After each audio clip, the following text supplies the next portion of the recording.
Let's take a minute here to lay out everything that we know so far about Fire Emblem Switch. 1, it's a game. 2, supposed to be coming out this year for Switch. 3, they're working on it. And 4, there's no 4. That's it.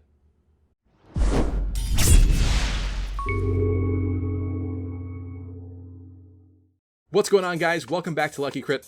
Today I wanted to discuss the Nintendo E3 presentation that's going to be taking place during E3, which is going to be June 12th to June 14th, and whether or not we'll see any Fire Emblem related news or content within that presentation. Now, it's been a very, very long time since we had any news about Fire Emblem Switch. In fact, the only piece of news or evidence that we have at all is just that it was announced during last year's Nintendo Direct, which was only basically that cryptic screen that a Fire Emblem Switch main series game was actually coming, and it was actually set to be launching in 2018. However, so far in 2018, we haven't received any new news about this game at all, and a lot of fans are basically at the point where they're becoming skeptical as to whether or not we'll even see this game this year still, considering they haven't even announced it or shown a basic trailer for it at this point. So with E3 just a few weeks away, I thought it would be the perfect time to discuss this topic and try to figure out maybe if Nintendo really will be discussing Fire Emblem, or perhaps come up with a sort of launch window that seems plausible as far as when the game's going to be coming out, when we can expect it, and when we'll see any kind of news or anything about it at all. So if you remember last year with the launch of Fire Emblem Echoes was a remake of the original 1992 Fire Emblem Gaiden, and that game was sort of more of a low-key game because it was a remake, and the way that they launched it was actually really, really interesting. We knew absolutely nothing about it until about 2 months before its actual launch and release date. That's when we finally got the Nintendo Fire Emblem Direct and saw it for the first time when it was announced. Honestly, I think that really helped contribute to the hype for the game, but it also felt a little bit like it could have used a bit more advertising on Nintendo's part, and kind of like it was just sort of churned out. However, I don't personally feel that way about the game at all. I think it's a fantastic game, so I'm pretty satisfied with it. But this does seem to be, in line with their sort of marketing strategy when it comes to Fire Emblem at this point, and it could be something that they are utilizing again right now with the Fire Emblem Switch title. So if we are still going to be seeing this game this year, I do think that it's probably more likely for it to be a fall release, maybe a September kind of a release, or even up to the holiday season perhaps. And beyond that, we're talking about Japan first, obviously, because even with Echoes, there was still a month that we here in the West had to wait for it. Hopefully with Fire Emblem Switch, they will be doing either a similar launch window for us, or who knows, maybe in the same window if they want to launch it worldwide at the same time. But obviously we have no information about that either. So it could even be a couple months after the Japan release that we even get it. So maybe it'll launch in Japan in 2018 if it's late 2018, and then we could potentially be seeing an early 2019 release. But of course, like I said, this is all just speculation. I don't know for sure. We have no pieces of evidence. There's been a lot of leaks out there that have been proven false and such. So even when it comes to Nintendo's E3 lineup, so we really don't know what's going to be happening. So the interesting thing for me in this whole situation is that Nintendo does seem to realize that their Nintendo Direct platform is a very massive and incredible vehicle to release news and updates to all of their fans all across the internet. And I think because of that, their E3 presence has been kind of downplayed within the past couple of years. It's kind of seemed like they don't really care too much about E3. I mean, obviously they're still there, they'll still have stuff there, but they haven't really seemed to win E3 within the past handful of years as far as I'm concerned. With their amount of new games and new content coming out, and their presence in people's minds coming away from E3. So it really does seem like they've begun focusing more and more on Nintendo Directs for releasing all of their news and updates, at least when it comes to the most significant stuff. And so it does strike me as odd that they would have a big presence for Fire Emblem at this E3. Perhaps it could just be a trailer that's released during one of their presentations. Maybe we could see that. Perhaps maybe we'll finally get a launch date. So if you've been paying attention, anyone even remotely connected to Nintendo when it comes to their YouTube channel or just online in general has been abuzz after and during the Nintendo Directs. Most people are live streaming Nintendo Directs. I even did it this past time around.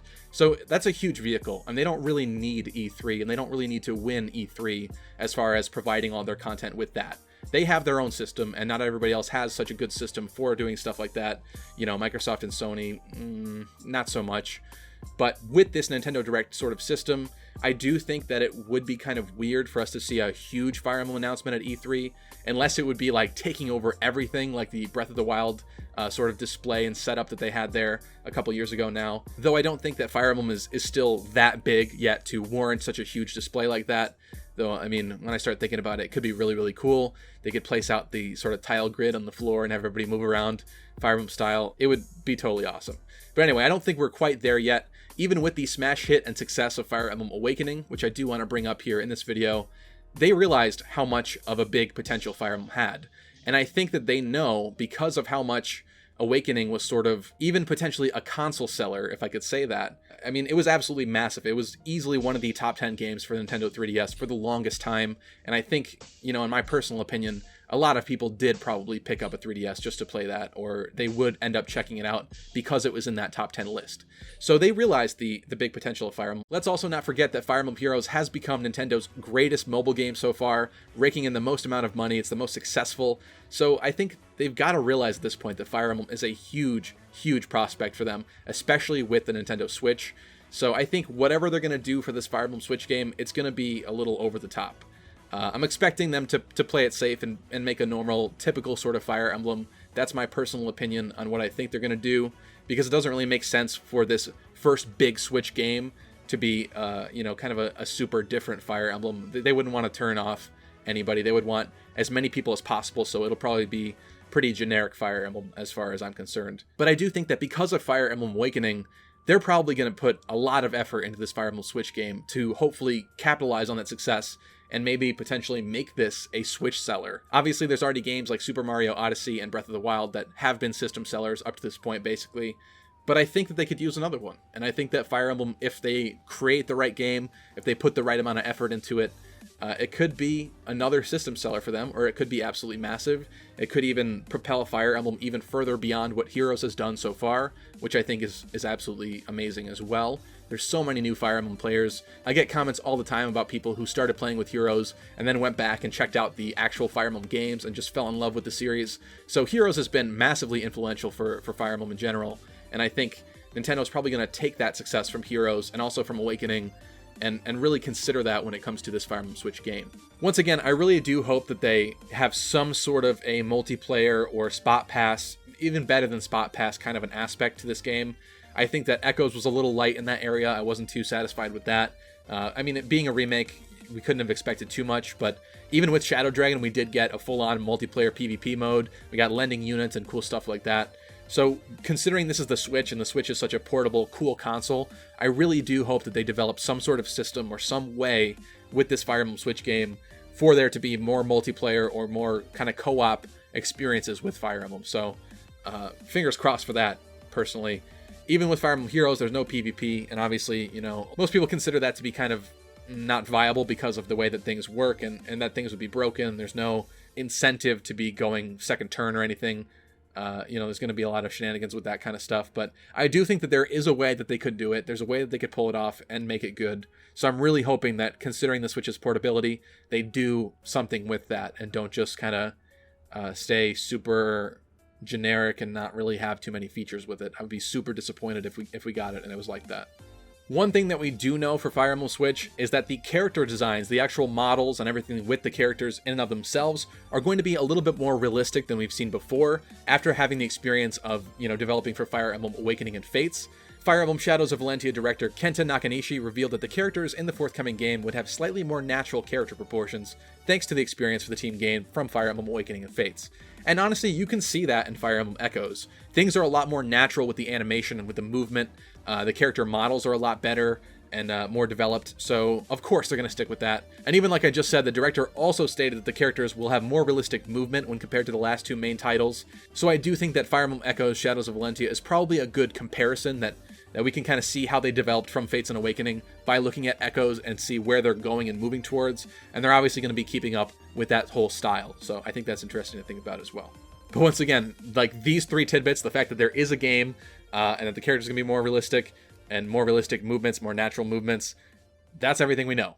I also wanted to mention the leak that a lot of you guys have been sending me that's been kind of making its rounds going everywhere. Basically, it showcases Nintendo's E3 showroom list of everything that's going to be displayed. And there is some questionable stuff here, but basically the Fire Emblem game is revealed to be Fire Emblem Memories.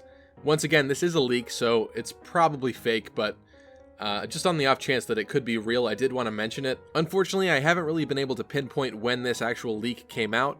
I've heard conflicting reports from both sides that basically say that It either came out after certain information or came out before this information, but basically, a lot of people are pointing towards the fact that Pokemon Let's Go Pikachu and Pokemon Let's Go Eevee are also listed as a part of this leak, which could, you know, if this came out before those games were announced, they were just announced earlier last week, though I do think that we had an inkling of the names because of a copyright that Nintendo had put forth.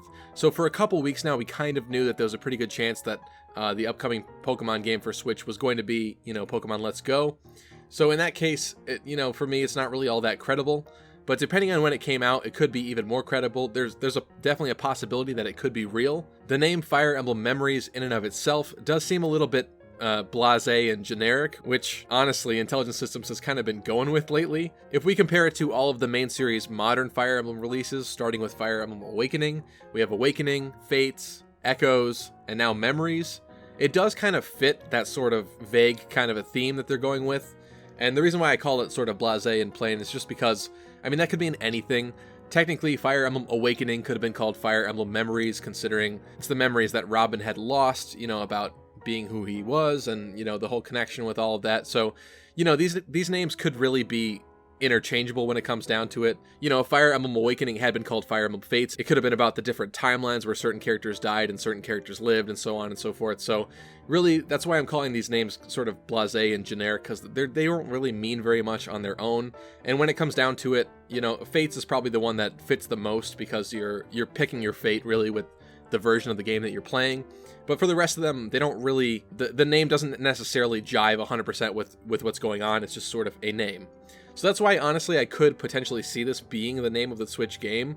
I think it's a little plain of a name, but like I just said, you know, it does kind of fit with the whole theme that they've been sort of going forward with, and it sounds kind of right in the lineup of the rest of them. Once again, though, this is a leak. This is all we know. We're not going to know anything until E3 actually rears its head, and whether or not we'll see any news is obviously up in the air. But once again, I just wanted to mention it because I thought it was kind of interesting, and there is a little bit of a debate going on in the community right now about this leak and whether or not it's credible. But thank you guys for sending this to me. I definitely was interested to take a look at it. So we do finally have a very general overview of Nintendo's E3 lineup as far as what they're going to be talking about when, you know, the different blocks and segments. It doesn't go into specifics or anything, but so far we know that they will be having a Splatoon 2 World Championship starting June 11th into June 12th. And then there will be the obvious Nintendo Switch video presentation, which of course is going to get us a look at the Nintendo Switch titles for 2018, including the recently announced Super Smash Bros. Game, and that's going to start at 9 a.m. Pacific time on June 12th. So that's going to be probably the main meat of their presentation and everything that's going to happen.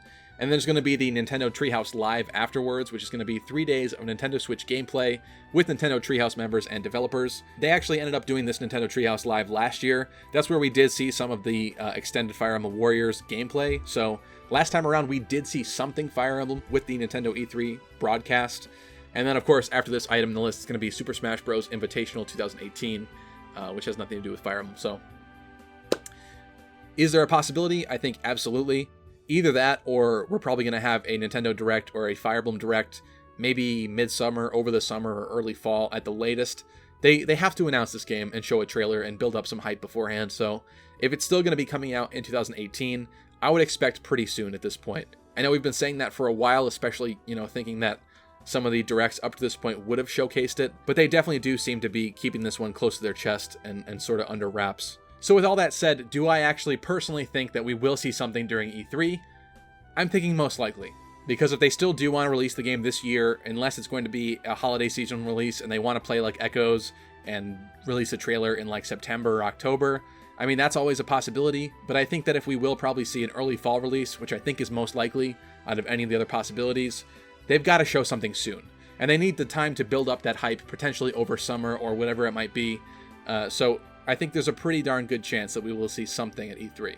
Now, whether that's a 30-second little mini trailer that really reveals nothing aside from like a release date, that's a distinct possibility. Or maybe we'll see an actual like full little trailer that's a couple minutes long. Of course, that remains to be seen. So hopefully you enjoyed this little speculation and conversation video with me. If you did, I would definitely love to know your thoughts in the comment section below. What do you think? You think we're going to see something for Fire Emblem Switch during E3? Drop me a comment and let me know. If you enjoyed this video, do me a solid and slash the thumbs up down below. And if you haven't gotten subscribed yet to Lucky Crit, be sure to do so you can check out all of our latest content. As always, a huge shout out to all of our amazing patrons who help to make content like this possible. We've also got some pretty cool merch if you're interested, and there's going to be more coming on the way soon. I'm going to be doing some, hopefully, illustrations at some point and making some brand new t-shirts, so we'll see what happens with that. Thank you so much for watching, and I will certainly be seeing you guys in the next episode.